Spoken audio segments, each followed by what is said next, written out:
कांग्रेस का 84वां अधिवेशन अहमदाबाद में आज से 64 साल बाद गुजरात में हो रहा अधिवेशन। आज CWC की मीटिंग, कल 1700 प्रतिनिधियों के साथ चर्चा। सुप्रीम कोर्ट ने 100% वीवीपैट गिनती की याचिका खारिज की। कहा, पहले ही फैसला दिया जा चुका है, दोबारा सुनवाई नहीं की जाएगी।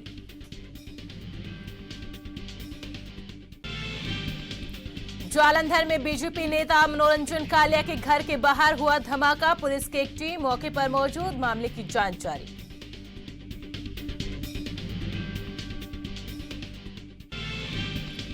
जयपुर में हिट एंड रन केस, बेकाबू कार ने 6 लोगों को कुचला। हादसे में 2 की मौत, 4 घायल।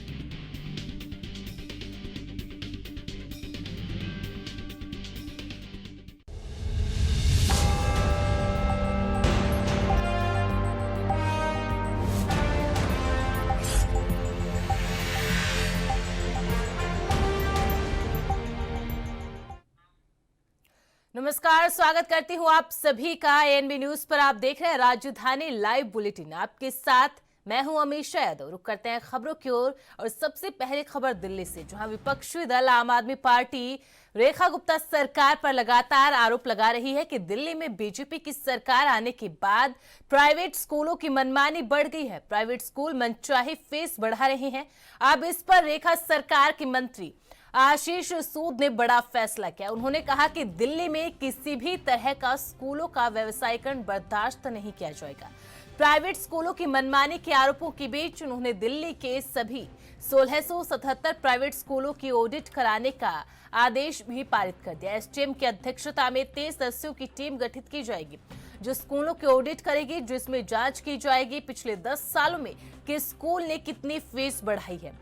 टीम को 10 दिनों के अंदर शिक्षा विभाग की वेबसाइट पर अपने सारे डेटा को पोस्ट करना होगा। वहीं उन्होंने 10 सालों से ज्यादा दिल्ली की सत्ता पर राज करने वाली आम आदमी पार्टी पर निशाना साधते हुए कहा कि हम जनता की अपेक्षाओं को लेकर सरकार चला रहे हैं और पूरे कैबिनेट काम पर लगी हुई है।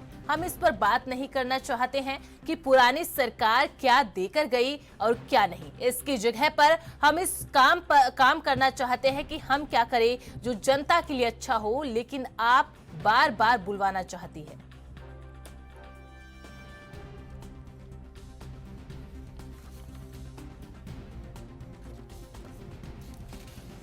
तो लगातार आम आदमी पार्टी सरकार विभिन्न मुद्दों को लेकर बीजेपी सरकार को, रेखा गुप्ता सरकार को घेरती हुई नजर आ रही है।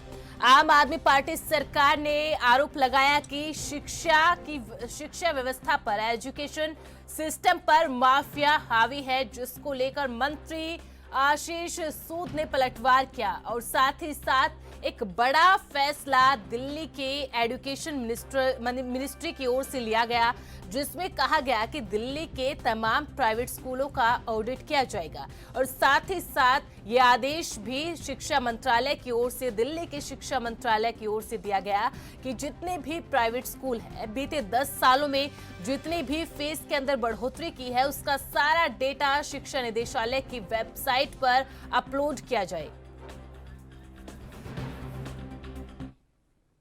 इस खबर पर ज्यादा अपडेट के साथ हमारे संवाददाता राजीव तिवारी भी लाइव जुड़ चुके हैं। राजीव, सबसे पहले जानकारी दीजिएगा, जो दिल्ली का जो शिक्षा विभाग है, शिक्षा मंत्रालय है, उसकी तरफ से जो बड़ा फैसला लिया गया है, कितने जो 10 दिन का जो यहाँ पर वक्त दिया गया है, कितने सदस्यों की टीम गठित की जाएगी, जितने भी प्राइवेट स्कूल है उनको ऑडिट किया जाएगा, इसको लेकर पूरी विस्तार से डिटेल में जानकारी दीजिएगा। देखिए, यहाँ पर बात करें जिस तरीके से नई सरकार की और पुरानी जो सत्ता के अंदर रही आम आदमी पार्टी की, तो वो दोनों ही अब आमने सामने होती नजर आ रही है। लगातार कहीं ना कहीं किसी न किसी मुद्दे को लेकर लगातार आम आदमी पार्टी जो है वो भाजपा को घेरने की कोशिश कर रही है। वहीं शिक्षा को लेकर भी अब बड़े सवाल जो है वो खड़े किए जा रहे हैं, क्योंकि यहाँ पर बात करें जिस तरीके से पिछले कुछ दिनों के अंदर भी देखने को मिला था, जब 1 अप्रैल से स्कूलों की शुरुआत हुई नए सिरे से, फिर कहीं ना कहीं स्कूलों के द्वारा, कहीं ना कहीं प्राइवेट स्कूलों के द्वारा फीस बढ़ोतरी को लेकर, या फिर कहे डिक्शनरी को लेकर, या फिर कहे यूनिफॉर्म स्कूल किताबों को लेकर लगातार अपनी मनमर्जी देखने को मिली थी, मगर जब भी कहीं न कहीं रेखा गुप्ता की सरकार ने तब भी यही कहा गया था कि प्राइवेट स्कूलों की मनमर्जी जो है वो नहीं चलेगी और अब स्कूलों को कैसे वेबसाइट पे पूरी जानकारी देनी होगी, कहाँ से बुकें मिलेंगी और 5 डिक्शनरी क्या कहते हैं 5 स्टेशनरियों के नाम जो है और उनके कॉन्टैक्ट एड्रेस जो है वो भी वेबसाइट पे जारी करने पड़ेंगे। मगर जी। पिछले कुछ दिनों से लगातार कहीं न कहीं प्राइवेट स्कूलों की मनमर्जी जो है वो देखने को मिल रही है और अब फीस वृद्धि को लेकर भी मामला जो है वो सामने आ रहा है। यहीं आम आदमी पार्टी की तरफ से लगातार रेखा गुप्ता की सरकार के ऊपर शिक्षा को लेकर बड़े सवाल जो है वो खड़े किए जा जी। रहे हैं। वहीं कल के जिस तरीके से आतिशी के सवालों के जवाब जो है वो जी। आशीष सूद के द्वारा दिए गए कि स्कूल जो है मन मर्जी नहीं कर सकते हैं और प्राइवेट स्कूलों की बात करें तो प्राइवेट स्कूलों की संख्या भी कहीं ना कहीं दिल्ली के अंदर काफी है, तो कहीं ना कहीं दिल्ली के अंदर लगातार कहीं ना कहीं शिक्षा को लेकर बेहतर कदम उठाने की बात की जा रही है और यहाँ तक कि अब नई सरकार के द्वारा एक मेल आईडी भी जारी की गई है जिसके अंदर आम जनता जो है वो अपने स्कूलों को लेकर शिकायत जो है वो दर्ज करा सकती है और सीधे सीधे कहीं ना कहीं उस पर एक्शन करने के लिए नई सरकार जो है वो तैयार है और प्राइवेट स्कूलों के लिए बिल्कुल संदेश दिया गया है कि प्राइवेट स्कूल जो है वो अपनी तरफ से फीस वृद्धि जो है वो नहीं कर सकते हैं। जी राजू, सरकार की तरफ से जो ये फैसला लिया है वो ऑडिट किया जाएगा। अगर कुछ गड़बड़ियां पाई जाती है या किसी स्कूल के द्वारा बहुत ज्यादा हद तक बढ़ोतरी फीस के अंदर की गई है, उसके बाद सरकार की ओर से क्या कुछ कार्रवाई यहां पर की जाएगी? और दूसरा, लगातार मंत्री आशीष सूद की ओर से यह भी कहा गया कि जिन पेरेंट्स को, जिन अभिभावकों को शिकायत है फीस बढ़ोतरी को लेकर, वो अपनी शिकायत दर्ज करवा सकते हैं। तो शिकायत कैसे दर्ज करवाई जाएगी, ऑनलाइन भी ऑफलाइन भी? और जो अभिभावक वापस, जिनको पैसा फीस में बढ़ोतरी में पाए जाने के बाद जो पैसा वापस किया जाएगा पेरेंट्स को, वो किस तरीके से किया जाएगा, कैसे उन पेरेंट्स को चिन्हित किया जाएगा? देखिए यहाँ पर एक चीज समझनी होगी, प्राइवेट स्कूल जो है वो हर साल कहीं ना कहीं इसी तरीके की मनमर्जी जो है वो जी। वाकई में ही करते हैं और आम जनता जो है इससे परेशान होती है, जिसकी वजह से कहीं ना कहीं कई बार तो बच्चों के नाम जो है स्कूल प्रशासन जो है वो कहीं ना कहीं काट देता है, जिसकी वजह से बच्चों के जी। अभिभावकों की परेशानियां बनती है क्योंकि स्कूलों के कहीं ना कहीं उनके नाम काटने के बाद वो कहाँ जाएंगे, किस तरीके से एडमिशन कराएंगे, ये बहुत सारे ऐसे सवाल है जिनका जवाब जो है आम जनता भी जानना चाहती है। मगर यहाँ पर बात करें दिल्ली के अंदर अभी तक जी। 1677 स्कूल जो है वो बने हुए हैं, मगर यहाँ पर बात करें सरकारी स्कूलों की तो सरकारी स्कूल जो है 375 स्कूल जो है वो जी। सरकारी है, यानी कि कहीं ना कहीं काफी बड़ी संख्या जो है प्राइवेट स्कूलों की है और प्राइवेट स्कूलों के अंदर जो सुविधा दी जाती है उसको लेकर कहीं ना कहीं माना जाता है कि प्राइवेट स्कूल जो है वो बेहतर शिक्षा देते हैं, इसीलिए कहीं ना कहीं लोग जो है वो महंगी महंगी फीस देने के लिए तैयार हो जाते हैं कि स्कूलों के अंदर उनके बच्चों का भविष्य जो है वो बनता हुआ नजर आएगा। मगर यहाँ पर आज के समय की बात करें तो आज का समय जो है स्कूल जो है वो एक व्यापार बन चुके हैं और प्राइवेट स्कूल जो है वो लगातार इस व्यापार के माध्यम से अपना मुनाफा जो है वो कमाने की कोशिश करते हैं। मगर वही बात करें अभिभावक की, अभिभावक जो है वो लगातार कहीं ना कहीं शिकायत भी करते हैं कि स्कूल जो है वो अपनी मन मर्जी से हर बार पैसे जो है वो बढ़ा देता है, वो भी इतने ज्यादा पैसे बढ़ा देता है जिसको कहीं ना कहीं आम जनता जो है फिर क्या मिडिल क्लास के जो लोग हैं वो नहीं दे पाते, जिसकी वजह से परेशानियां खड़ी होती है। यूनिफॉर्म के नाम पर पैसे लिए जाते हैं, किताबों के नाम पर एक्स्ट्रा चार्जिंग ली जाती है, तमाम ऐसे बिल्डिंग फंड के नाम पे लिए जाते हैं, तो कहीं ना कहीं इससे कहीं ना कहीं बहुत ज्यादा परेशानियां जो है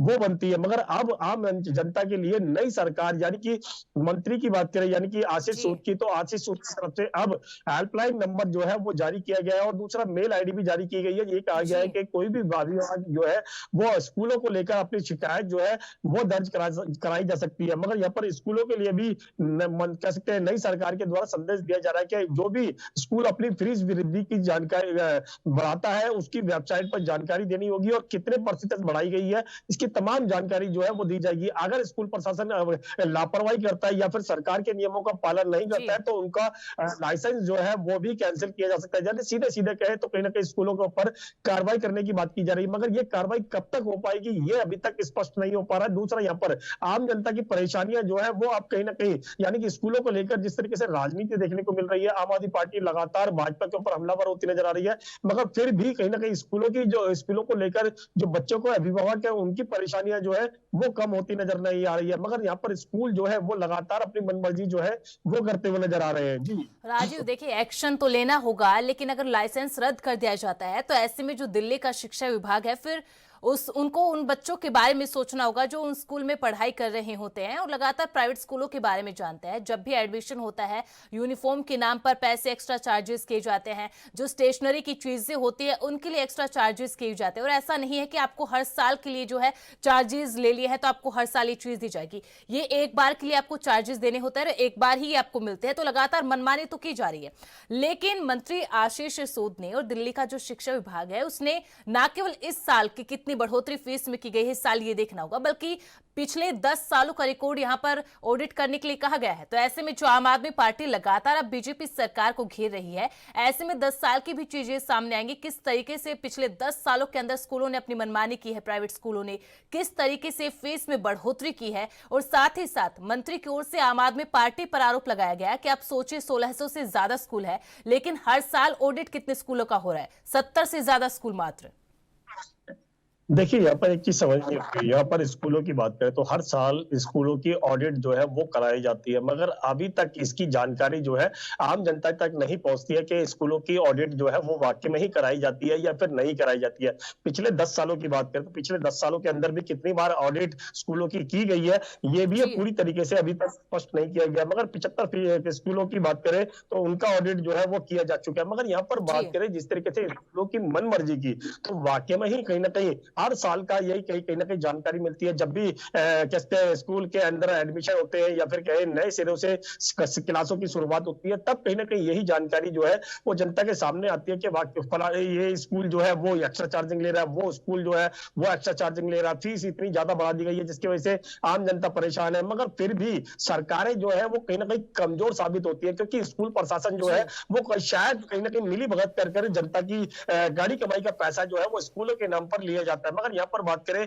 बच्चों से, जिस तरीके से कैसे बच्चों को कैसे एडमिशन नहीं मिलता है, कई बार एडमिशन जो स्कूलों के अंदर कहीं ना कहीं नाम बच्चों के काट दिए जाते हैं, बच्चों को द्वारा कहीं ना कहीं ये कहा जाता है अभिभावकों को उनके नाम काट दिए जाएंगे, बच्चे नहीं पढ़ पाएंगे, दूसरे स्कूलों में एडमिशन नहीं मिल पाएगा अगर उन्होंने फीस नहीं जमा करी। तो यहाँ तक कि स्टेशनरी, डिक्शनरी, यूनिफॉर्म के नाम पर भी एक्स्ट्रा चार्जिंग लिए जाते हैं। तो साफ जाहिर है कहीं ना कहीं सरकार को ये चीज समझनी होगी कि जो प्राइवेट स्कूल है वो किसी न कहीं इस तरीके की लापरवाही जो है सरकार के नियमों की लापरवाही ना करे, और दूसरा जो भी स्कूल इस तरीके की लापरवाही करता है या फिर उनकी जो शिकायतें पहुंचती है सरकार तक, तो तुरंत से तुरंत कहीं ना कहीं उनके ऊपर एक्शन होना चाहिए। मगर यहाँ पर बात करें अगर उनका लाइसेंस कैंसिल कर दिया जाता है तो पूरे बच्चों की, यानी कि अगर 1000 बच्चे उस स्कूल के अंदर पढ़ते हैं तो कहीं ना कहीं 1000 बच्चों का भविष्य जो है वो अंधकार में आता है। इसीलिए कहीं ना कहीं सरकार जो है वो कहीं ना कहीं बातचीत के माध्यम से या फिर स्कूल को समझाकर कहीं ना कहीं मामले की सॉर्ट आउट करने की कोशिश करता है, मगर फिर भी स्कूल प्रशासन जो है वो हर साल इसी तरीके की लापरवाही जो है करता है, और जिसकी वजह से कहीं ना कहीं मोटा मुनाफा जो है वो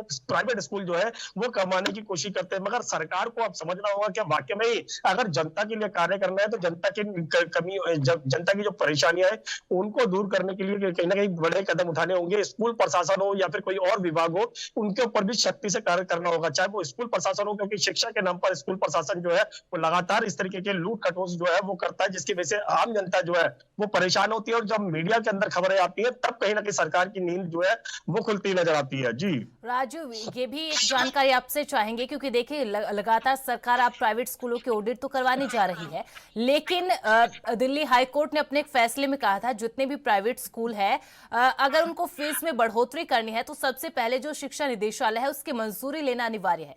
तो क्या ये सिर्फ उन्हीं स्कूलों पर लागू है जो कि सरकारी जमीन पर बने हुए हैं प्राइवेट स्कूल, और जिनकी खुद की जमीन पर जो प्राइवेट स्कूल बने हैं उन पर ये नियम, ये रूल लागू नहीं होता? देखिए, यहाँ पर बात करें सरकारी स्कूलों की और प्राइवेट स्कूलों की, यहाँ पे प्राइवेट स्कूलों के लिए जमीन जो है वो लगभग कहते हैं 50 से 60% जो है वो दिल्ली सरकार की होती है। सरकार अपनी कहते हैं अपने आदेश के आधार से ही उनको जमीन प्रोवाइड कराती है। और दूसरा यहाँ पर बात करें जब स्कूलों के अंदर बनाए जाते हैं स्कूलों को, तो उसमें एक शर्त रखी जाती है कि लगभग 40% बच्चे जो है वो गरीब क्लास के भी उन बच्चों को पढ़ाना होगा। मगर फिर भी प्राइवेट स्कूल जो है वो अपनी मन मर्जी करते हैं। यहाँ पर बात करें कोर्ट की, तो कोर्ट की तरफ से भी आदेश दिया गया था कि प्राइवेट स्कूल जो है अगर फीस वृद्धि करते हैं तो सरकार से परमिशन लेंगे, मगर यहाँ पर सरकार से परमिशन नहीं ली जाती है और अपने आप स्कूल प्रशासन जो है वो फीस वृद्धि कर देता है। यूनिफॉर्म के नाम पे एक्स्ट्रा चार्जिंग लेते हैं, डिक्शनरी के नाम पे एक्स्ट्रा चार्जिंग लेते हैं, मगर सरकार के जो अधिकारी हैं उन तक इसकी जानकारी जरूर पहुंचती है, हर साल जानकारी पहुंचती है, मगर फिर भी कोई एक्शन जो है वो नहीं लिया जाता, जिसकी वजह से स्कूल प्रशासन जो है वो अपनी मनमर्जी जो है वो हर साल करता नजर आता है। लगातार जनता जो है परेशान है कि वो अपने बच्चों को कैसे पढ़ाए, क्योंकि एक तो महंगाई इतनी ज्यादा है, दूसरा उनको अपने बच्चों के भविष्य बनाना है, तो कहीं ना कहीं उनके लिए बड़े कदम उठाने होंगे। मगर अब सरकार को देखना होगा कि वाकई में ही जिस तरीके के आरोप उनके ऊपर लग रहे हैं कि सरकार जो है वो प्राइवेट स्कूलों पर लगाम नहीं लगा पा रही है, तो उनके लिए किस तरीके से कदम उठाए जाएंगे। जी राजू, देखिए अब बात यहाँ पर करनी होगी सरकार की लापरवाही की भी, क्योंकि सरकार अब तो प्राइवेट स्कूलों पर शिकंजा कसने की तैयारी में है, ऑडिट कर रही है। अगर नियमों का उल्लंघन करते हुए कोई प्राइवेट स्कूल पाया जाता है तो उसका लाइसेंस तक रद्द कर दिया जाता है। लेकिन लापरवाही तो सरकारों की भी होती है, क्योंकि सरकार का दायित्व होता है अच्छी शिक्षा प्रोवाइड कराना। और जिन सरकारी स्कूलों की बात करते हैं, अगर उनके अंदर बेसिक सुविधाएं, जो बेसिक एमिनिटीज है, अगर वो अच्छी होंगी, जो टीचर्स है वो अच्छे होंगे, अगर सारी चीजें सरकारी स्कूल के अंदर अच्छी होंगी तो बच्चे सरकारी स्कूल में जाएंगे। अगर सरकारी स्कूल में वो सुविधाएं नहीं मिल पा रही है, वो एजुकेशन नहीं मिल पा रही है, तो बच्चों के पास विकल्प क्या है? क्योंकि आजकल जो पेरेंट्स होते हैं वो अपने बच्चों के एजुकेशन पर बहुत ज्यादा खर्च करते हैं, और जो पेरेंट्स गरीब होते हैं, जिनके पास इतने पैसे नहीं होते, वो भी प्राइवेट स्कूल में अपने बच्चों को भेजते हैं और अपनी जो आमदनी होती है उसका कम से कम 40 से 50% जो हिस्सा होता है वो बच्चों की शिक्षा पर खर्च करते हैं। तो ऐसे में जवाबदेही तो सरकार की भी बनेगी कि जिन सरकारी स्कूलों को आप डेवलप करवाते हैं उनमें किस तरीके की सुविधाएं आप प्रोवाइड करा रहे हैं, किस तरीके से टीचर्स आप प्रोवाइड करा रहे हैं, कितने टीचर्स आप सरकारी स्कूलों के अंदर जो है आप उनकी वैकेंसी को फुलफिल कर रहे हैं। देखिए, यहाँ पर एक चीज बात करें, यहाँ पर बात करें, दिल्ली की बात करें या फिर तमाम राज्यों की बात करें, सभी जगह पर से स्कूल जो है वो बिल्कुल होते हैं, सरकारी भी होते हैं और प्राइवेट भी होते हैं। मगर यहाँ पर बात करें सरकारी स्कूलों में जब सुविधाएं नहीं मिलती है, शिक्षा नहीं मिलती है अच्छी, तब कहीं ना कहीं परिजनों के पास एक विकल्प होता है कि वो प्राइवेट स्कूलों के तरफ जाए। और प्राइवेट स्कूल जो है वो इसी चीज का फायदा उठाते हैं, क्योंकि उनको पता है कि सरकारी स्कूलों में शिक्षा नहीं मिलेगी, जिसकी वजह से वो मजबूरन उनके अपने बच्चों को भविष्य बनाना है तो प्राइवेट स्कूलों की तरफ आना पड़ेगा। मगर सरकार की यही सबसे पहली कमी है कि वो सरकारी स्कूलों को मजबूत नहीं कर पाते हैं, जिसकी वजह से प्राइवेट स्कूल जो है वो अपनी मन मर्जी करते हैं। दूसरा, यहाँ पर बात करें प्राइवेट स्कूलों पर लगाम लगाने की, सरकार जब जमीन उनको मुहैया कराती है, सुविधाएं देती है, लाइसेंस तक देती है, तब कहीं ना कहीं नियम बनाए जाते हैं कि स्कूलों के अंदर 40% बच्चे जो है वो गरीब क्लास के भी पढ़ाए जा सकते हैं। मगर फिर भी स्कूल प्रशासन लापरवाही क्यों करता है? इसके अंदर सबसे बड़ी लापरवाही जो है वो सरकार की ही है, क्योंकि सरकार के द्वारा जो वेबसाइट बना दी जाती है, जानकारी दी जाती है, हेल्पलाइन नंबर जारी किए जाते हैं,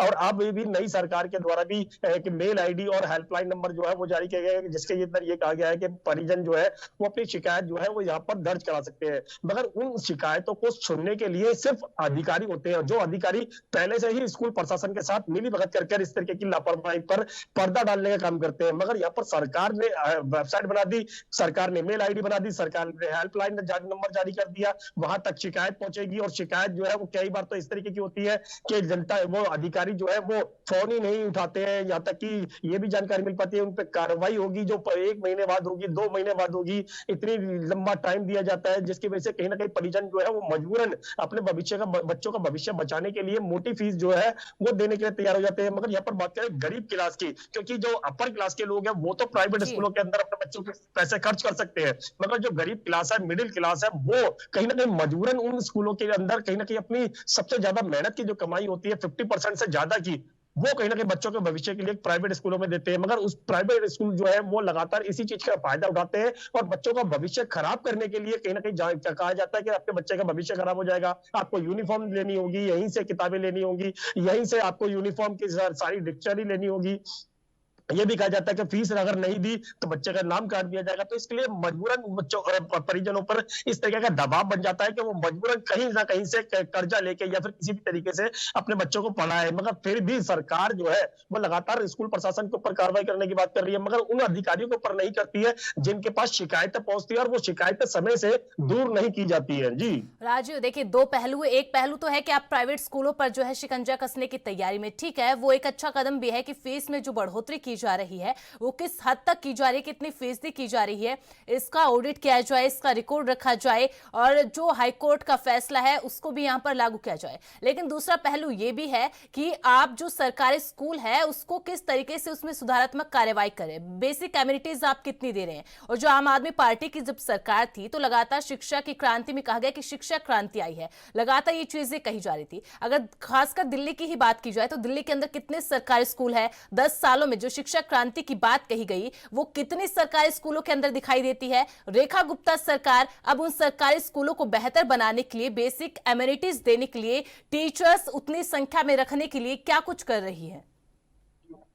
देखिए, एक चीज यहाँ पर चौंकाने वाली जरूर सामने आती है। यहाँ पर बात करें स्कूल प्रशासनों की, तो यहाँ पर के स्कूल प्रशासन की बात करें तो वो कहीं ना कहीं इस तरीके के स्कूलों पर लगाम क्यों नहीं लगा पाती है, उसका सबसे बड़ा कारण यह है कि प्राइवेट स्कूलों को बढ़ावा दिया जाता है। दिल्ली की बात करें तो दिल्ली के अंदर 1677 जो है स्कूल बने हुए हैं, मगर इसमें से सिर्फ 375 स्कूल जो है वो सरकारी है, यानी कि कहीं ना कहीं आधे से ज्यादा स्कूल जो है वो प्राइवेट है। तो प्राइवेट स्कूलों को बढ़ावा क्यों दे रहा सरकार के द्वारा, ये सबसे बड़ा सवाल खड़ा होता है। क्योंकि प्राइवेट स्कूलों को अगर बढ़ावा दिया जाएगा तो नेचुरल बात है वो कहीं ना कहीं अपनी मनमर्जी जरूर चलाएंगे। मगर दूसरा, यहाँ पर जब नियम बनाए जाते हैं तो नियम के लिए अधिकारियों को तैनात किया जाता है कि स्कूल प्रशासन और शिक्षा मंत्रालय जो है वो कहीं ना कहीं इस पे वॉच करे। मगर स्कूल प्रशासन और शिक्षा मंत्रालय के अधिकारी जो है वो कहीं ना कहीं लापरवाही करते हैं, जिसकी वजह से लगातार प्राइवेट स्कूल जो है वो फलते फूलते नजर आते हैं और लगातार आम जनता का जो गाड़ी कमाई का पैसा है वो कहीं ना कहीं प्राइवेट स्कूलों के पास जाता है। और प्राइवेट स्कूल जो है वो वाकई में ही कहीं ना कहीं अभिभावकों को भगाने का काम भी करते हैं कि आपके बच्चे का भविष्य खराब हो जाएगा,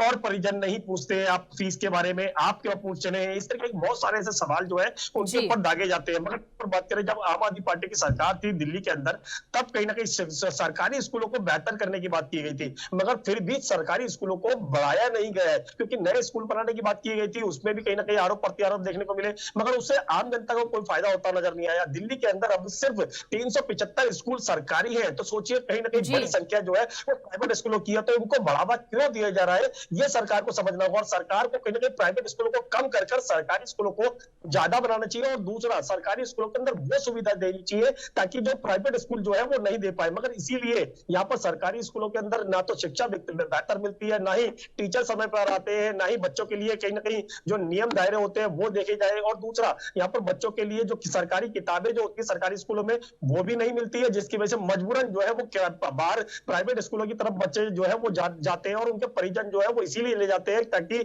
उनके बच्चों को भविष्य जो है वो बन सके। मगर यहाँ पर स्कूल के नाम पर जो खेल चल रहा है, इससे कहीं ना कहीं आम जनता जो है वो परेशान है, चाहे वो दिल्ली की हो या फिर और राज्यों की। सभी राज्यों के अंदर इस तरह के प्राइवेट स्कूलों के अंदर संख्या जो है उनकी बढ़ रही है। इसका कारण जो है सरकार जो है वो कहीं ना कहीं समय से कदम नहीं उठाती है, जिसके लगातार सरकारी स्कूलों को बेहतर करे तब कहीं ना कहीं प्राइवेट स्कूलों की लगाम जो है वो लग सकती है। जी राजीव, बिल्कुल। देखिए, इसमें ये कहना गलत नहीं होगा कि जो आजकल एजुकेशन है वो एक तरीके से बिजनेस बन गई है। और जो मंत्री आशीष सूद की तरफ से जो फैसला लिया गया है, 10 दिन के अंदर पेरेंट्स खुद ब खुद देख पाएंगे कि आखिरकार किस स्कूल ने 10 सालों के अंदर कितनी ज्यादा बढ़ोतरी की है। बहुत बहुत शुक्रिया राजीव तमाम जानकारी देने के लिए।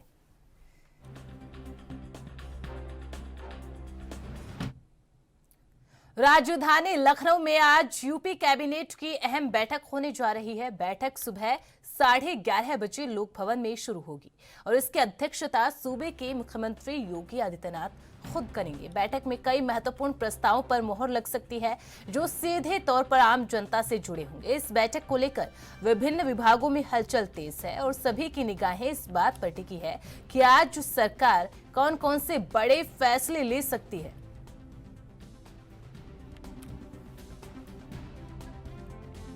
तो आज योगी कैबिनेट की एक महत्वपूर्ण बैठक आयोजित की जाएगी जो कि सुबह 11:30 बजे होगी।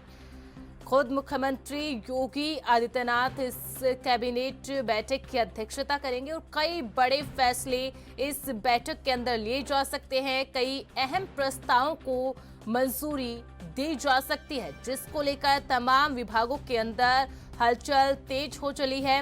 और लगातार मुख्यमंत्री योगी आदित्यनाथ इससे पहले भी जिस तरीके से कैबिनेट मीटिंग हुई थी उसमें भी कई बड़े फैसले लिए गए थे और आज इस कैबिनेट बैठक के अंदर भी कई बड़े प्रस्ताव को मोहर लग सकती है। अब नजर रहेगी 11:30 बजे जब योगी कैबिनेट की ये महत्वपूर्ण बैठक होगी। तमाम विभागों के मंत्री यहां पर मौजूद रहेंगे, तमाम कैबिनेट मिनिस्टर्स होंगे। मुख्यमंत्री योगी आदित्यनाथ इस मीटिंग की अध्यक्षता करेंगे और कौन से बड़े फैसले लिए जाएंगे ये तो 11:30 बजे जब मीटिंग होगी तभी पता चलेगा। लेकिन कई बड़े प्रस्ताव जो तैयार किए गए हैं विभिन्न विभागों की ओर से, उनको आज इस कैबिनेट से मंजूरी मिल सकती है, चाहे वो पीडब्ल्यूडी विभाग हो या फिर एजुकेशन मिनिस्ट्री हो, हेल्थ मिनिस्ट्री हो। तो तमाम विभागों के कई बड़े प्रस्ताव पर आज मोहर लगने की संभावना है। तो एक बड़ी महत्वपूर्ण मीटिंग आज योगी कैबिनेट की आयोजित होने वाली है।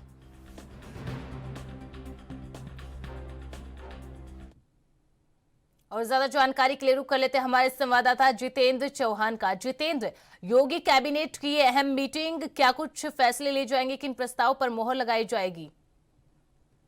देखिए, अहम प्रस्ताव कहीं ना कहीं आज उत्तर प्रदेश की योगी सरकार जो प्रस्ताव आएंगे उस पर कहीं ना कहीं मोहर लगाने का काम करेंगे और ये कहा जा सकता है कि पूरी तरह से उत्तर प्रदेश सरकार उत्तर प्रदेश को विकास के पड़ लगाने के लिए पूरी तरह से प्रयास कर रही है और उसी क्रम में आज कैबिनेट बैठक है। कैबिनेट बैठक में जो अहम प्रस्ताव है उस पर कहीं ना कहीं उत्तर प्रदेश सरकार मोहर लगाएगी और ये कहा सकता है कि लगभग 11 बजे के आसपास की बैठक शुरू होगी। मुख्यमंत्री योगी आदित्यनाथ की अध्यक्षता में सभी कैबिनेट मिनिस्टर आज बैठक में शामिल होंगे और लगभग 1 दर्जन के आसपास कहीं न कहीं प्रस्ताव पर आज मोहर उत्तर प्रदेश की योगी सरकार लगा सकती है और माना जा रहा है कि आवास व लोक निर्माण विभाग के कई महत्वपूर्ण प्रस्ताव इसमें रखे जाएंगे जिसको योगी सरकार मंजूरी देने का काम करेगी। साथ ही यमुना एक्सप्रेसवे में ई-टर्न फेरी को जोड़ने के लिए काम पर गीडा की बजाय NHAI को देने के लिए सरकार मंजूरी दे सकती है और साथ ही साथ गीडा के पूर्व स्वीकृत प्रस्ताव को भी रद्द किया जा सकता है और इसको लेकर कहीं ना कहीं आज कैबिनेट में जो प्रस्ताव रखा जाएगा उस पर सरकार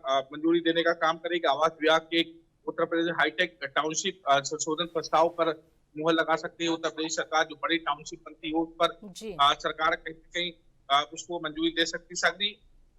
नगरीय उपयोग प्रभार शुल्क वसूलने के लिए तैयारी की नियमावली को भी मंजूरी उत्तर प्रदेश सरकार दे सकती है। साथ ही साथ कई चीजें हैं जिस पर उत्तर प्रदेश सरकार और मुहर लगा सकती है, जिसमें चिकित्सा शिक्षा विभाग भी है जिसको सरकार जल्द से जल्द मंजूरी दे सकती है। एजुकेशन विभाग भी कहीं ना कहीं मंजूरी दे सकते हैं क्योंकि माना जा रहा है सरकार ने जो बेटियों को स्कूटी देने का वादा किया है उस पर भी कहीं ना कहीं शिक्षा विभाग अपना प्रस्ताव दे सकती है, उसको लेकर भी मंजूरी मिल सकती है। तो पूरी तरह से कई अहम प्रस्ताव है उत्तर प्रदेश की मुख्यमंत्री योगी आदित्यनाथ विकास से जोड़ने के लिए उत्तर प्रदेश को विकास से जोड़कर पंख लगाने के लिए पूरी तरह से सरकार कटिबद्ध नजर आ रही है और उसी क्रम में आज सरकार कहीं ना कहीं प्रस्ताव देने का काम करेगी।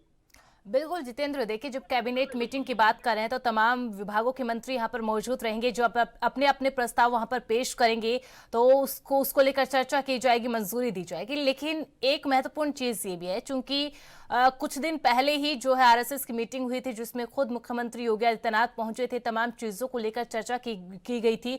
तो क्या मुख्यमंत्री योगी आदित्यनाथ की जो भी चर्चाएं हुई, जिन भी बातों को लेकर आज इस कैबिनेट में कुछ डिस्कस किया जा सकता है, चाहे वो लॉ एंड ऑर्डर की बात हो, क्योंकि आज भी जो आरएसएस प्रमुख है वो यूपी के अंदर ही मौजूद है जो अपने पदाधिकारियों से मुलाकात करेंगे। तो क्या कुछ ऐसी संभावना है कि उस मीटिंग को लेकर क्या कुछ बातें हुई उसको लेकर आज इस कैबिनेट के अंदर चर्चा की जाए? देखिए, समय पर सरकार और संघ की बैठक होती रहती है और जाहिर सी बात है कि संघ के हस्तक्षेप के बाद ही कहीं कहीं सरकार की कार्यप्रणाली में बदलाव होता है। इसको लेकर सरकार कहीं ना कहीं उस पर चर्चा करती रहती है और समय समय पर सरकार किस दिशा में जा रही है उस पर संघ बताता रहता है क्योंकि संघ की एक बड़ी भूमिका है हमेशा। तो जाहिर सी बात है कि इसको देखते हुए भी कहीं ना कहीं चर्चा की जा रही है। प्रदेश में स्वयं सेवकों की 44,000 पदों पर भर्ती के लिए नियमावली तैयार की जाएगी, जिसपे शासन को भेजने का काम किया जाएगा, उस पर चर्चा की जा सकती है। पहले चरण में लगभग 22,000 होमगार्ड और किए जाएंगे भर्ती और 20% महिलाएं इसमें होंगी और इसमें भी कहीं ना कहीं काफी बड़ी अच्छी चीजें होंगी। वहीं उत्तर प्रदेश में 69,000 शिक्षक भर्ती के मामले में आप ये कह सकते हैं कि सरकार कुछ पैसा ले सकती है। तो ऐसे कई चीजें हैं जिस पर उत्तर प्रदेश मुख्यमंत्री योगी आदित्यनाथ वाली अध्यक्षता वाली आज कैबिनेट बैठक मंजूरी देने का काम करेगी। जितेंद्र, देखिए आपने यहाँ पर चूंकि वैकेंसी की बात की, भर्ती की यहाँ पर आपने बात की, ठीक है, तमाम विभागों के प्रस्ताव को मोहर लगेगी जो जो आपने बताए हैं, लेकिन क्या देखिए क्योंकि अभी भी एक जो मामला है वो तूल उत्तर प्रदेश के अंदर पकड़ता हुआ नजर आ रहा है जो भर्ती परीक्षा का है, तो क्या ऐसे में आज वैकेंसी को लेकर कोई चर्चा की जा सकती है? जिस जिस डिपार्टमेंट में जितनी वैकेंसी है उनको किस तरीके से फिल किया जाए? देखिए, संभावनाएं पूरी है और कहीं ना कहीं सरकार इन सब चीजों को लेकर जो लगातार सरकार इसका विरोध चल रही है उसमें भी सरकार पूरी तरह से कुछ एक्शन ले सकती है।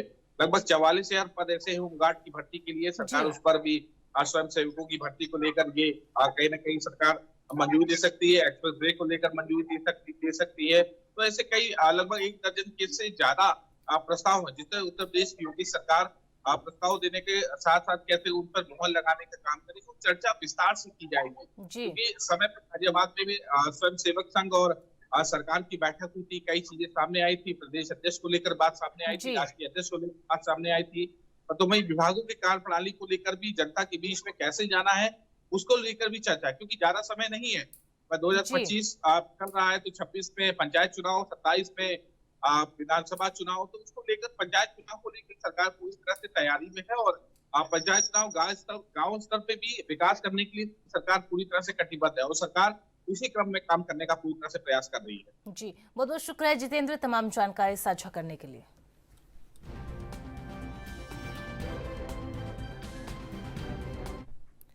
खबरों का सिलसिला यूं ही जारी रहेगा, रुकते हैं एक छोटे से ब्रेक के लिए।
ब्रेक के बाद एक बार फिर से आप सभी का स्वागत है। खबरों में आगे बढ़ते हैं। गुजरात की राजधानी अहमदाबाद में होने वाले कांग्रेस के राष्ट्रीय अधिवेशन में शामिल होने के लिए मुख्यमंत्री सुखविंदर सिंह सुक्खू अपने मंत्रियों के साथ सोमवार दोपहर बाद शिमला से रवाना हुए। आज कांग्रेस वर्किंग कमेटी और 9 अप्रैल को राष्ट्रीय अधिवेशन में मुख्यमंत्री शामिल होंगे।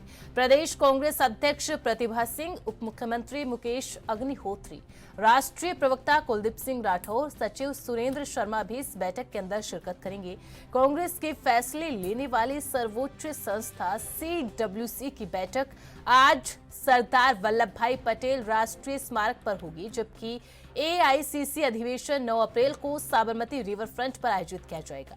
CWC की बैठक में सोनिया गांधी, राहुल गांधी और पार्टी अध्यक्ष मल्लिकार्जुन खड़गे समेत 262 नेता भाग लेंगे। यह एक विस्तारित CWC है। ऐसे में प्रदेश कांग्रेस अध्यक्षों, कांग्रेस विधायक दल के नेताओं को भी आमंत्रित किया गया है।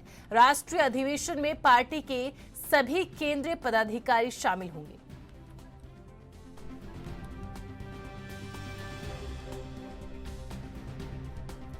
और ज्यादा जानकारी के लिए रुक कर लेते हैं हमारी ब्यूरो चीफ टीना ठाकुर का। टीना जी, सबसे पहले जानकारी आपसे इस अधिवेशन को लेकर ही लेना चाहेंगे, क्योंकि देखिए 64 साल बाद 1961 के अंदर गुजरात के अंदर एक बड़ा अधिवेशन कांग्रेस का हुआ और उसके 64 साल बाद अब फिर से एक बार गुजरात के अंदर अधिवेशन होने जा रहा है। ना केवल अधिवेशन बल्कि कांग्रेस वर्किंग कमेटी की एक विस्तारित बैठक भी यहां पर होगी और उसी के लिए मुख्यमंत्री खुद वहां पर पहुंच रहे हैं, साथ में कई मंत्रीगण भी उनके साथ मौजूद है।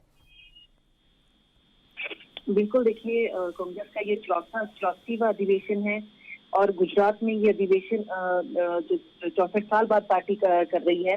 और ये बताया गया है, मतलब ये जो अधिवेशन है गुजरात में करने का इसलिए भी महत्व है क्योंकि महात्मा गांधी बतौर कांग्रेस अध्यक्ष उनके 100 साल पूरे हो रहे हैं और इसके अलावा सरदार वल्लभ भाई पटेल की 150वीं जयंती भी है। दोनों ही महान विभूतियां गुजरात में पैदा हुई थी, इसलिए कांग्रेस पार्टी अधिवेशन गुजरात में चल रही है। अब बात करें हिमाचल की, तो हिमाचल से जो है मुख्यमंत्री सुखविंदर सिंह सुक्खू के अलावा जो तमाम बड़े नेता है यानी तकरीबन 25 लोग जो है यहाँ से गुजरात पहुंचे हैं।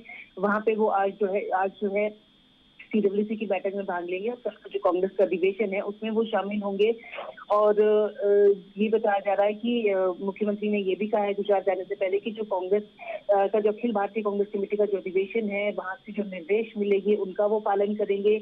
और राष्ट्रीय अधिवेशन में पहले आज जो अहमदाबाद के शाहीबाग से सरदार पटेल जो वहाँ पे CWC की जो मीटिंग रखी गई है इसमें जो फैसले लिए जाएंगे वो राष्ट्रीय अधिवेशन के जरिए जो पार्टी है वो धरातल को उतारने का कोशिश करेगी। यानी कुल मिलाकर इसको काफी महत्वपूर्ण बैठक हिमाचल मान के चल रहा है। और जो हिमाचल के जो मुद्दे हैं, हिमाचल का जो कांग्रेस का संगठन का यहाँ पे बनना है उसको लेके भी यहाँ पे जो चर्चा है वो हो सकती है। और आपको बताएं कि मुख्यमंत्री सुखविंदर सिंह सुक्खू के अलावा जो बड़े नेता यहाँ पर पहुंचेंगे उनमें पूर्व केंद्रीय मंत्री आनंद शर्मा है, पूर्व सांसद विप्लव ठाकुर है, स्वास्थ्य मंत्री कर्नल रघुराम शांडिल, पूर्व मंत्री कौल सिंह ठाकुर, कृषि मंत्री चंद्र कुमार, कुलदीप कुमार, विनोद सुल्तानपुरी, रघुवर सिंह बाली, राजेश धर्मानी, अनिरुद्ध सिंह, आशा कुमारी, रामलाल ठाकुर, हर्षवर्धन चौहान, विक्रमादित्य सिंह, रोहित ठाकुर, यादविंद्र गोमा सहित तमाम जो कैबिनेट मंत्री है वो भी यहाँ पहुंचेंगे। और जो पूर्व पदाधिकारी रहे हैं, पूर्व और जो कांग्रेस के बड़े नेता हैं, बड़ा चेहरा हिमाचल में रखते हैं, उन तकरीबन वही सभी लोग जो है यहाँ गुजरात पहुंचे हैं। और इसके अलावा जो अनुराग शर्मा है, जैनब शिंदे, छतर सिंह ठाकुर, विपिन नेगी वो भी सम्मेलन में हिस्सा लेने गुजरात पहुंच गए हैं। तो ऐसे में जो हिमाचल है, हिमाचल से काफी बड़ी संख्या में यहाँ पे लोग जो कांग्रेस के नेता हैं वो भाग लेने पहुंचे। और यही कहा जा रहा है कि यहाँ पे जो CWC की बैठक में जो निर्णय लिया जाएगा पूरे कांग्रेस को लेकर उसको हिमाचल में भी जो है हिमाचल कांग्रेस जो है धरातल को उतारने की कोशिश करेगी और अक्षरशः वो जो निर्देश है उनका यहाँ पे पालन करने की यहाँ कोशिश जो है वो कांग्रेस यहाँ पे करेगी। बिल्कुल टीना जी, और देखिए अधिवेशन है तो जाहिर सी बात है कि हर एक राज्य की जो कांग्रेस इकाई है वो इसके अंदर शामिल होगी। इसके अलावा जो CWC की विस्तारित बैठक है तो इसमें कांग्रेस सरकारी, इसके अलावा कांग्रेस राज्य इकाई भी सम्मिलित होने जा रही है और राज्य सरकारों के लिए भी, राज्य इकाइयों के लिए भी बड़े महत्वपूर्ण फैसले लिए जाएंगे ताकि हर एक स्टेट के अंदर कांग्रेस को मजबूत किया जाए। इसके कुछ दिन पहले राहुल गांधी ने अपने खुद के भाषण में कहा था कि जो कर्मठ कार्य करता है, जो पार्टी के हित के लिए काम कर रहा है उनको आगे बढ़ाया जाए और जो जमीनी स्तर पर जुड़ा हुआ नहीं है या पार्टी के हित में, पार्टी की लाइन पर काम नहीं कर रहा है उनको पार्टी से बाहर निकालने के लिए भी सोचा नहीं जाएगा। लेकिन अब हिमाचल प्रदेश की बात करते हैं। हिमाचल प्रदेश के अंदर चूंकि 5 महीनों से संगठन विस्तार नहीं हुआ है, ऐसे में जब भी मुख्यमंत्री दिल्ली जाते हैं या इस अधिवेशन में शामिल होने जा रहे हैं तो चर्चा सिर्फ कांग्रेस के संगठन विस्तार को लेकर हो रही है कि आखिरकार संगठन का विस्तार कब होगा। दूसरा, एक मंत्री पद भी खाली है, तो ऐसे में चर्चा इस चीज की भी है कि जब मुख्यमंत्री सुखविंदर सिंह सुक्खू वहां पर मौजूद रहेंगे CWC की बैठक में तमाम मंत्री, तो इन मुद्दों को भी वहां पर उठाया जाएगा कि आखिरकार हिमाचल प्रदेश के अंदर कांग्रेस को किस तरीके से मजबूत किया जाए, सरकार के तौर पर भी और पार्टी इकाई के तौर पर भी। बिल्कुल, देखिए हिमाचल काफी महत्व रखता है कांग्रेस के लिए क्योंकि सत्ता में यहाँ पे कांग्रेस है। और ये जो CWC की बैठक है इसमें कांग्रेस शासित राज्यों के मुख्यमंत्री, प्रभारी, प्रदेश अध्यक्ष, नेता प्रतिपक्ष और अन्य वरिष्ठ नेता यहाँ पे तमाम जो बड़े नेता है वो शामिल होने वाले हैं। तो ऐसे में देखिए हिमाचल, जैसा आपने बताया कि 5 महीने का समय लगभग होने जा रहा है कि कांग्रेस का यहाँ पे संगठन नहीं है, तो उसको लेके जो है यहाँ पे चर्चा भी संभव है और उसको लेके निर्देश भी जो है केंद्रीय नेताओं से मिल सकते हैं। हालांकि कहा जा रहा था कि लिस्ट बिल्कुल फाइनल है, वो जो है राष्ट्रीय अध्यक्ष को सौंपी जा चुकी है, उनकी सहमति जो है बाकी है। तो फिलहाल ये देखने वाली बात है कि हिमाचल क्योंकि संगठन के बिना काफी काम जो है वो अधूरे यहाँ पे पड़े हैं और जो कार्यकर्ता है उनका मनोबल भी यहाँ पे कुछ ना कुछ यहाँ पे गिरा हुआ है और वो काफी समय से ये कोशिश कर रहे हैं और मांग भी कर रहे हैं कि संगठन के साथ साथ सरकार में भी जो है जो वफादार लोग हैं, जो पार्टी के लिए लगातार काम करते रहते हैं, संघर्षशील है, ऐसे लोगों को जो है सरकार में भी तवज्जो दी जाए। तो जिस तरह से एक मंत्री पद खाली है और इसके अलावा बोर्डों और निगमों में भर्ती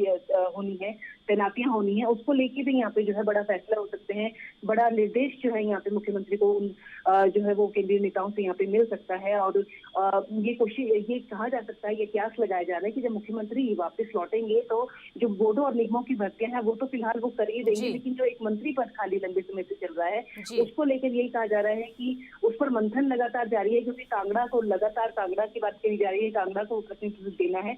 तो हो सकता है कि कांगड़ा से जो है मुख्यमंत्री एक जो सशक्त उम्मीदवार हो उनको यहाँ मुख्यमंत्री पद की रेस में वो लेकर आए। और फिलहाल अब ये सारी देखने वाली बात है कि क्या निर्देश वहाँ से डब्ल्यूसी की बैठक में केंद्रीय नेताओं से हिमाचल को मिलता है और हिमाचल उनको किस तरह से जो है यहाँ पर आकर धरातल को उतारता है, यही अब फिलहाल जो है देखने वाली बात होने वाली है। बिल्कुल बिल्कुल टेना जी, देखिए अधिवेशन से कांग्रेस पार्टी को तो मजबूत किया जाएगा, सेंट्रल लीडरशिप पर भी और स्टेट पर भी, लेकिन हिमाचल प्रदेश के चूंकि मुख्यमंत्री और तमाम मंत्री प्रदेश अध्यक्ष भी वहां पर पहुंचे हैं तो संगठन विस्तार को लेकर क्या कुछ चर्चाएं होंगी ये भी देखने वाली बात होगी। बहुत बहुत शुक्रिया टेना जी तमाम जानकारी के लिए।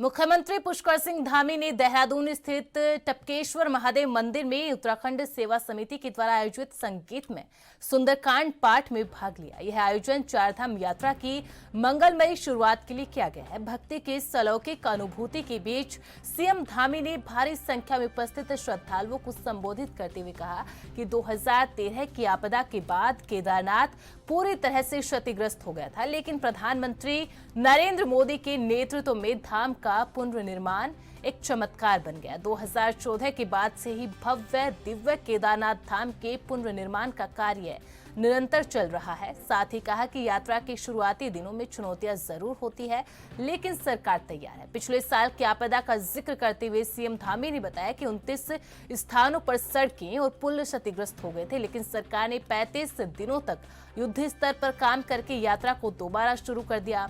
श्रद्धालुओं की सुरक्षा के लिए हर संभव प्रयास की गई और देश दुनिया से आए तीर्थ यात्रियों ने सरकार की तत्परता की जमकर सराहना की। और ज्यादा जानकारी के लिए रुक कर लेते हैं हमारे संवाददाता अभिनव नायक का। अभिनव, देखिए उत्तराखंड के अंदर इस वक्त चारों ओर सिर्फ चार धाम की ही चर्चाएं हैं, चार धाम की ही तैयारियां चल रही है तमाम विभागों की ओर से, और खुद मुख्यमंत्री पुष्कर सिंह धामी लगातार बैठकें भी लेते रहे हैं कि किस तरीके से चार धाम की तैयारियों को जो है अंतिम फेज दिया जाए, अंतिम रूप के अंदर किस तरीके से सारी चीजें रहे और लगातार चार धाम यात्रा सकुशल संपन्न हो जाए, उसके लिए भी लगातार पूजा पाठ यहाँ पर मुख्यमंत्री की ओर से की जा रही है। बिल्कुल अमित शाह, अगर बात करें तो कहीं ना कहीं जिस तरह से राज्य की लाइफलाइन है चारधाम यात्रा और उसी की तैयारियों में जो है सरकार जुटी हुई है। लगातार जो है मुख्यमंत्री पुष्कर सिंह धामी वो सचिवालय में अधिकारियों के साथ बैठकें कर रहे हैं, एक के बाद एक बड़ी बैठकें जो है सचिवालय में मुख्यमंत्री कर चुके हैं और लगातार फीडबैक ले रहे हैं। यात्रा तैयारियों को जो है लेकर उन्होंने जो है जरूरी दिशा निर्देश भी अधिकारियों को दिए हैं और तमाम तरह की व्यवस्थाएं बनाने के लिए भी वो तमाम तरह के जो अधिकारी हैं वहाँ पर जिनकी ड्यूटी लगाई गई है उन सबसे जो है फीडबैक भी ले रहे हैं। और वो बात करें कहीं ना कहीं जिस तरह से जो शुरुआती दिन है यात्रा के, तो उसमें कहीं ना कहीं जो संचालन है यात्रा का वो थोड़ा सा कठिन होता है, लेकिन जिसको लेकर जो है लगातार सभी विभाग हैं, चाहे वो परिवहन है या फिर पुलिस है या इसके अलावा भी कई अन्य विभाग हैं, उन सभी को जो है पुख्ता व्यवस्था करने की जो है निर्देश दिए गए हैं। और मुख्यमंत्री ने कहा भी है कि पिछले वर्ष जो है केदार घाटी में एक बड़ी आपदा भी आई थी और कहीं ना कहीं जिस स्थान पर जो है 19 स्थानों पर लगभग पुल और सड़क भी उसकी वजह से क्षतिग्रस्त हुए थे, तो लेकिन सरकार की जो सतर्कता है और प्रयास है उन सभी को अब आगे लेकर सरकार चल रही है और किसी भी तरह की किसी दिक्कत का सामना किसी भी श्रद्धालु को ना करना पड़े। और जो श्रद्धालु हैं वो लगभग पिछले दिनों जब आपदा आई थी तो वो सुरक्षित भी रहे थे, 35 दिनों तक युद्ध स्तर पर कार्य करते हुए सरकार ने जो है उनको वहां से निकालने का कार्य भी किया था। और बात करें तो लगातार कहीं ना कहीं जिस तरह से देश और दुनिया भर से जो श्रद्धालु उत्तराखंड आते हैं उन्होंने भी कहीं ना कहीं पिछले वर्ष जो है चारधाम यात्रा की प्रयासों की सराहना भी सरकार की थी।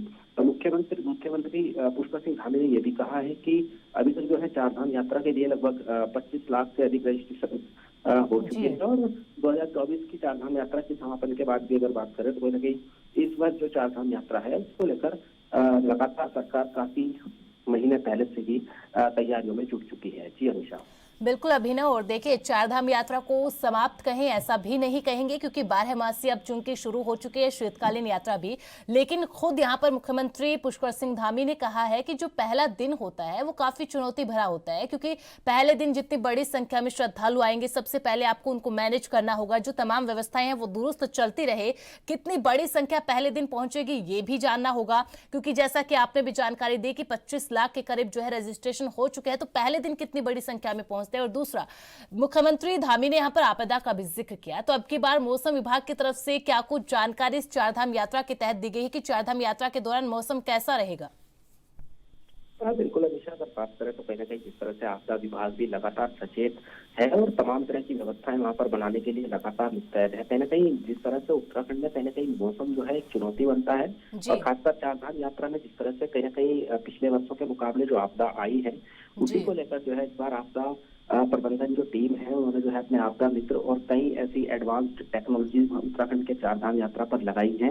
इस बार की जो चारधाम यात्रा है वो आपदा प्रबंधन विभाग और पुलिस एवं सतर्कता विभाग भी जो है वहां पर नजरें बनाए हुए हैं और मुख्यमंत्री लगातार हर विभाग की समीक्षा बैठक सचिवालय के अंदर कर रहे हैं। तो कहीं ना कहीं जिस तरह से 25 लाख से अधिक रजिस्ट्रेशन अभी तक चारधाम यात्रा के लिए हो चुके हैं, तो माना जा सकता है कि इस बार जो श्रद्धालु है उनमें उत्साह काफी बना हुआ है। और पिछले वर्ष यानी कि 2024 में जो चारधाम यात्रा हुई थी, कहीं ना कहीं जो पिछले वर्ष जो श्रद्धालु आए थे और इस वर्ष श्रद्धालुओं की और अधिक भीड़ यानी कि पिछले वर्ष का रिकॉर्ड भी कहीं ना कहीं टूटता हुआ इस वर्ष चारधाम यात्रा में दिखाई देगा। जी अमीषा। बिल्कुल अभिनव, और तैयारियों का जिक्र भी हम लगातार यहाँ पर कर रहे हैं कि किस तरीके से लगातार धामी सरकार तैयारियां कर रही है क्योंकि अब थोड़ा ही समय चारधाम यात्रा के आगाज होने में बचा है। बहुत बहुत शुक्रिया अभिनव तमाम जानकारी के लिए।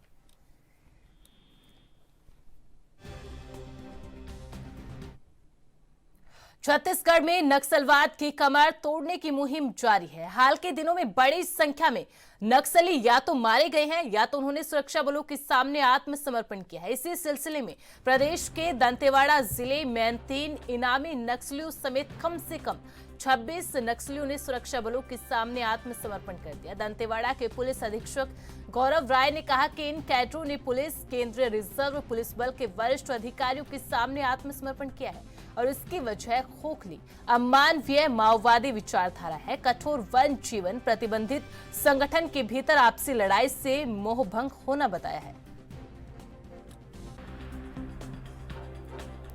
तो छत्तीसगढ़ के अंदर लगातार नक्सलवाद पर सुरक्षा बलों की ओर से प्रहार किया जा रहा है।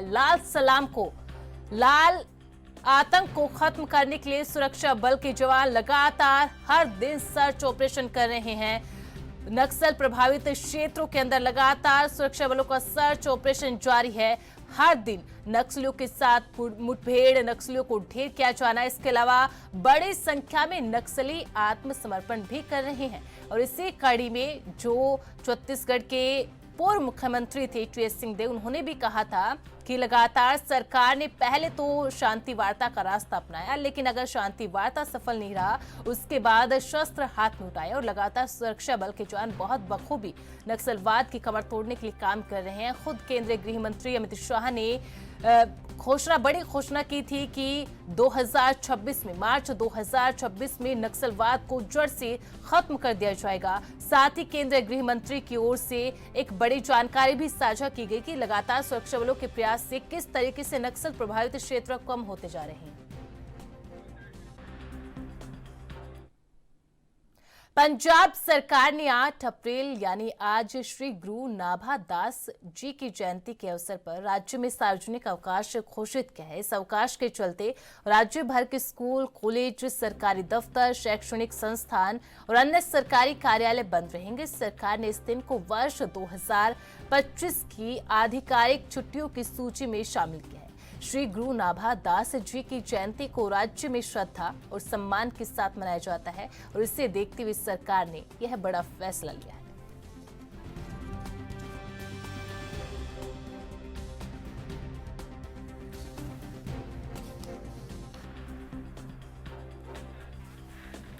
तो आज पंजाब के अंदर श्री गुरु नाभादास जी की जयंती के अवसर पर राज्य के अंदर सार्वजनिक अवकाश घोषित किया है और इस अवकाश के चलते सरकारी स्कूल, कॉलेज, सरकारी दफ्तर, शैक्षणिक संस्थान और अन्य सभी सरकारी कार्यालय बंद रहेंगे। इसके अलावा सरकार ने इस दिन को यानी कि 8 अप्रैल को वर्ष 2025 की आधिकारिक छुट्टियों के अंदर भी सूची के अंदर भी शामिल किया है। इसके अलावा श्री गुरु नाभादास जी की जयंती को राज्य में श्रद्धा के साथ, सम्मान के साथ मनाया जाता है। उसे देखते हुए सरकार ने ये बड़ा फैसला, आधिकारिक छुट्टी का ये बड़ा फैसला राज्य सरकार की ओर से लिया गया है। इसके अलावा भी कार्यक्रमों का आयोजन भी किया जाएगा और आज राज्य भर में अवकाश रहेगा, जिसके तहत सरकारी स्कूलों के अंदर, कॉलेजों के अंदर, सरकारी दफ्तर, शैक्षणिक संस्थानों के अंदर अन्य सरकारी कार्यालय आज बंद रहेंगे और इस दिन को 2025 के अंदर आधिकारिक छुट्टी भी। वक्त हो चला एक छोटी सी ब्रेक का, जल्द हाजिर होंगे।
ब्रेक के बाद स्वागत है आप सभी का। खबरों में आगे बढ़ते हैं और अब खबर बिहार से है। जैसे जैसे विधानसभा चुनाव की तारीखें नजदीक आ रही है, सियासी पारा भी उतना ही चढ़ता जा रहा है। लेकिन इस बार कांग्रेस एक बदले बदले रूप में मैदान में उतरती हुई दिखाई दे रही है, कहीं ज्यादा आक्रामक तो कहीं ज्यादा सक्रिय। आपको बता दें कि चुनावी साल में कदम रखते ही कांग्रेस ने सबसे पहले अपने बिहार प्रभारी को बदलकर संकेत दे दिया कि वो इस बार कुछ अलग करना चाहती है। फिर लालू यादव के करीबी माने जाने वाले प्रदेश अध्यक्ष अखिलेश सिंह को हटाकर राजेश राम को नया अध्यक्ष नियुक्त किया गया। और सिर्फ संगठन में बदलाव नहीं, कांग्रेस के वरिष्ठ नेता राहुल गांधी भी 4 महीने के अंदर 3 बार बिहार का दौरा कर चुके हैं। यानी कि बिहार चुनाव की तैयारियां कांग्रेस पार्टी की ओर से जोरों पर है। लेकिन इसके बावजूद कांग्रेस की नैया फिलहाल चुनावी समंदर में डगमगाती हुई नजर आ रही है, क्योंकि महागठबंधन का सबसे बड़ा दल आरजेडी कांग्रेस को तवज्जो देता नहीं दिखाई दे रहा। राहुल गांधी के बिहार दौरे से ठीक पहले कांग्रेस का एक डेलीगेशन राबड़ी देवी के आवास पर तेजस्वी यादव से मुलाकात करने पहुंचा, लेकिन तेजस्वी ने राहुल गांधी से मुलाकात नहीं की। अब ऐसे में ये सवाल उठना लाजमी है, क्या आरजेडी कांग्रेस को असल में सम्मान दे रही है? वहीं दूसरी ओर राहुल गांधी की बैठकों के दौरान कांग्रेस कार्यकर्ताओं के बीच हाथापाई की खबरें सामने आई। इससे साफ है कांग्रेस में आंतरिक गुटबाजी अभी भी गहरी है।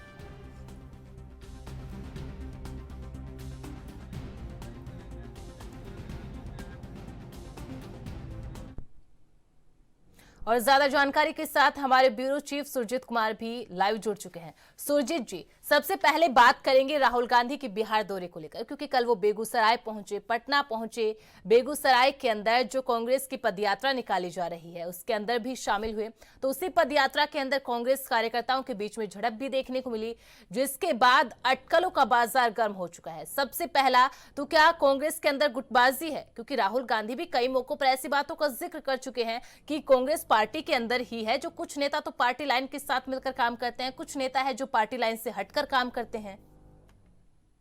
जी, अमित शाह बिल्कुल जिस तरीके का कांग्रेस कार्यकर्ताओं के बीच में कल घमासान देखने को मिला, उसको देखकर बिल्कुल ये कहा जा सकता है कि कांग्रेस में अभी गुटबाजी चरम पे है। और जिस तरीके से राहुल गांधी अंदर बैठक में मौजूद थे और उनकी मौजूदगी में जो घटनाएं यहाँ देखने को मिली पटना सदाकत आश्रम में, वहां पे ये कहा जा सकता है कि अब कांग्रेस में जो है चुनौतियां इस बार बहुत सारी है। जी। एक तो लालू प्रसाद यादव के साथ गठबंधन इनका नहीं हो पा रहा है। दूसरे लालू प्रसाद यादव जो है, इनके दो बड़े नेता कांग्रेस के माने जाने दो बड़े नेता, जिसमें कन्हैया कुमार भी शामिल है, जिसको कि लालू परिवार बिल्कुल देखना पसंद नहीं करता। आपको याद होगा कि जब पटना के गांधी मैदान में लोकसभा चुनाव से पहले एक रैली हुई थी जिसमें कन्हैया कुमार मौजूद थे, और जिसमें कन्हैया कुमार को संबोधन तक नहीं करने दिया गया था लालू परिवार को ओर से। तो ऐसे में बिल्कुल कहा जा सकता है कि जिस कन्हैया कुमार के भरोसे बिहार में कांग्रेस की नैया पार लगने वाली है, उसको गठबंधन के लोग पसंद नहीं करते हैं। तो ऐसे में इस गठबंधन का क्या हासिल होगा ये तो आने वाला वक्त बताएगा। लेकिन फिलहाल बिहार में कांग्रेस की जो डगर है बिल्कुल कठिन होती हुई दिख रही है। जी सुरजीत जी, देखिए कल भी जब आपसे चर्चा कर रहे थे तो इसी बात की चर्चा की जा रही थी कि आज राहुल गांधी बिहार तो पहुंचने वाले हैं, लेकिन क्या तेजस्वी यादव से मुलाकात करेंगे? क्योंकि उनके आने से पहले जो कांग्रेस का एक डेलीगेशन था वो तेजस्वी यादव से राबड़ी देवी आवास पर मुलाकात कर चुका था। लेकिन राहुल गांधी बेगूसराय भी पहुंचे, पटना भी पहुंचे, लेकिन आरजेडी के किसी भी नेता से मुलाकात नहीं की और तेजस्वी यादव से भी मुलाकात नहीं की। तो ऐसे में आशंका ये भी है कि अब बिहार चुनाव के अंदर दोनों पार्टियां अलग अलग चुनाव लड़ेंगी, क्योंकि समाजवादी पार्टी का समर्थन तो आरजेडी के साथ है। जी अमित शाह बिल्कुल जिस तरीके से राहुल गांधी के बिहार दौरे के पास पहले जो है बिहार के कांग्रेस के जो बड़े नेता हैं डेलीगेशन उनसे तेजस्वी प्रसाद से मिलने राबड़ी आवास पहुंचता है, और उसके बाद राबड़ी आवास में उनकी मुलाकात होती है।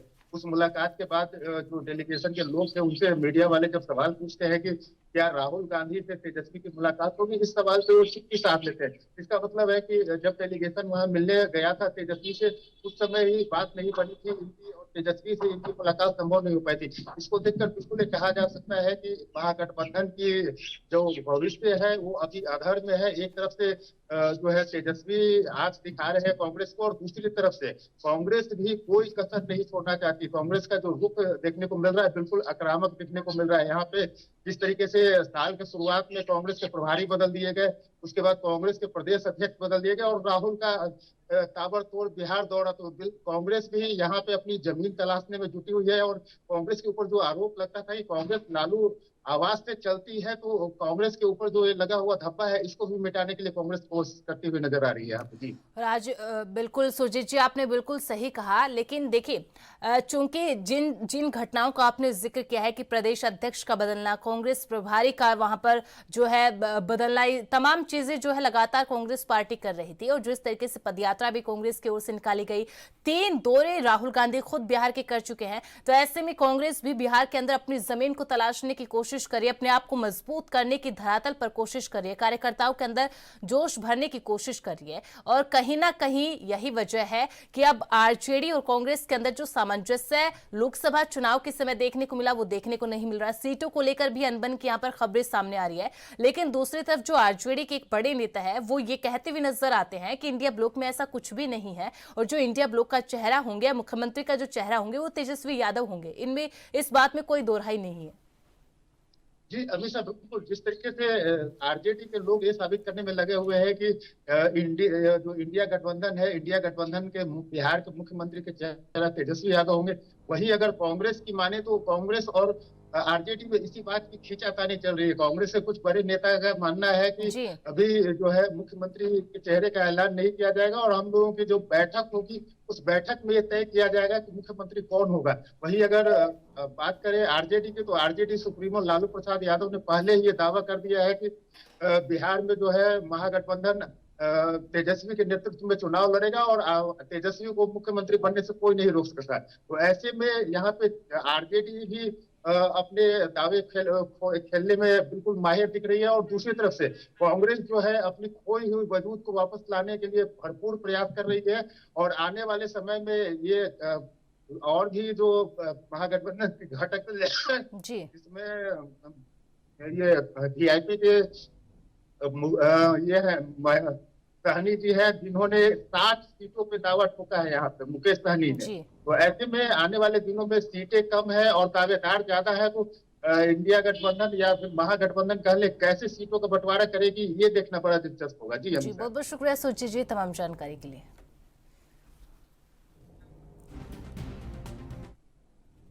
बुलेटिन में फिलहाल इतना ही। आप बने रहे एएनबी न्यूज के साथ। नमस्कार।